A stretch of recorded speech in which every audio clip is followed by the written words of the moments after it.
Us for the closing chat. Rahul Mohinder is also back with us. Sreesankar, good afternoon. First, a word on BHEL. What's your primary take on the numbers and what's your call on the stock? No, the stock has, given a disaster performance, and we believe that that's going to be the level of performance which is going to continue to come from them unless you see significant order inflow to them.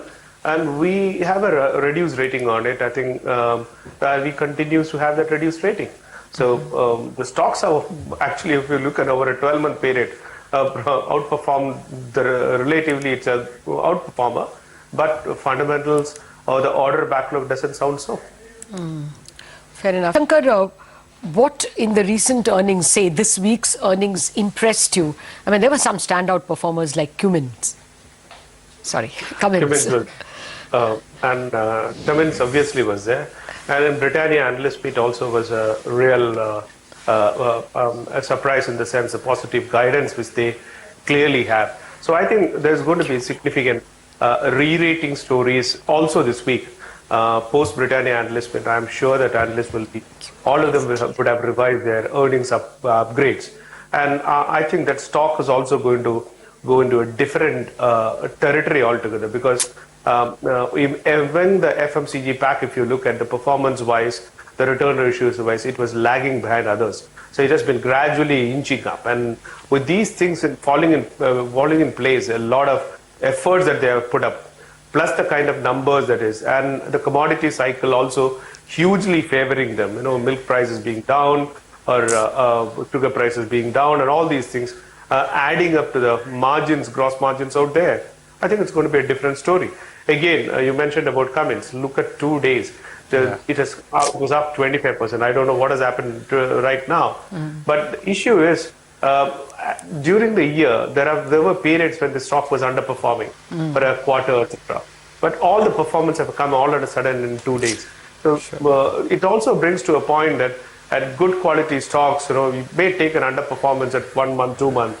But if you are fundamentally strong, these stocks are fundamentally strong, sure, and their business model is pretty well right, you need to stay in the put investor immaterial of probably a 1 month and 2 months underperformance. That's what Cummins result is showing you. Okay, well, let's put. Shankar, you think the bottom of this market is moving up?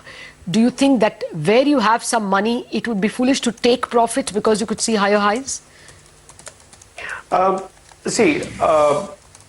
I think the direction of the market definitely looks on the positive side. We ourselves had a target for 8,800. With the current month's topics and strategy, we need to revise that for sure. That's number one. Number two, again, the factors which is probably aiding this market looking to go up. I think the liquidity scenario globally is not showing any signs of a correction right now, though there has been various news flows saying that probably there may be an interest rate hike, etc. Nothing has happened so far, and people do not anticipate in a quick manner to see that any liquidity contraction happening globally, which is going to be more positive for India. Third, I think if commentary from Cummins conference call, etc., is any indication, things are beginning to look good.